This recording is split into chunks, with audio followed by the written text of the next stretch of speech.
जिच्यासोबत आयुष्यभर संसार करण्याचं स्वप्न पाहिलं तिच्याच वाढदिवशी मृत्यूचा सापळा रचला गेला।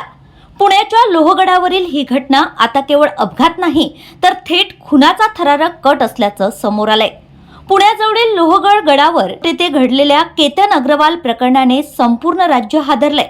सुरुवातीला ही घटना ट्रेकिंग दरम्यान घडलेल्या दुर्दैवी अपघात असल्याचं सांगितलं जात होतं। फोटो काढताना पाय घसरला आणि केतन खोल दरीत कोसळला अशी माहिती समोर आली होती।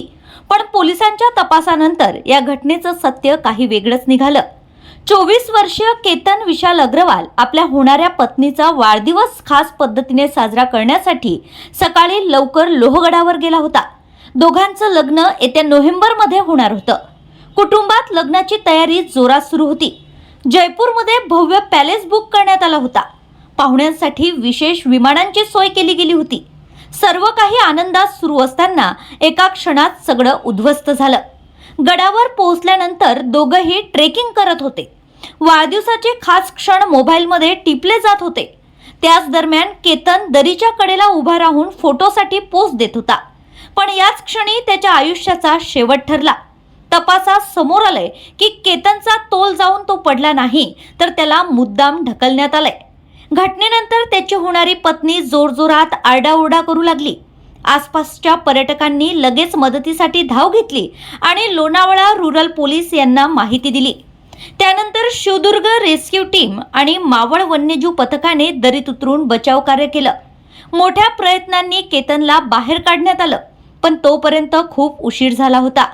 रुग्णालयात नेल्यानंतर डॉक्टरांनी त्याला मृत घोषित केलंय। सुरुवातीला हा अपघात वाटत असला तरी पोलिसांनी घटनास्थळावरील परिस्थिती, मोबाईल लोकेशन, कॉल रेकॉर्ड्स आणि इतर तांत्रिक पुरावे तपासले।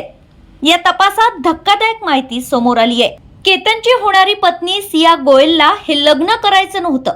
ती दुसऱ्या व्यक्तीवर प्रेम करत होती।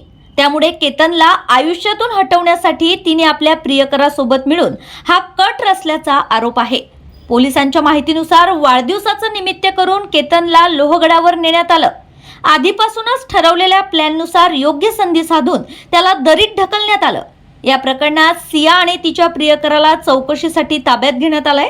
आता या हत्याकांडात आणखी कोणी सामील होतं का? हा कट किती दिवसांपासून रचला जात होता आणि प्रेमाच्या नावाखाली विश्वासघाताचं हे थरारक सत्य अजून कोणते खुलासे करणार याकडे संपूर्ण महाराष्ट्राचं लक्ष लागलंय।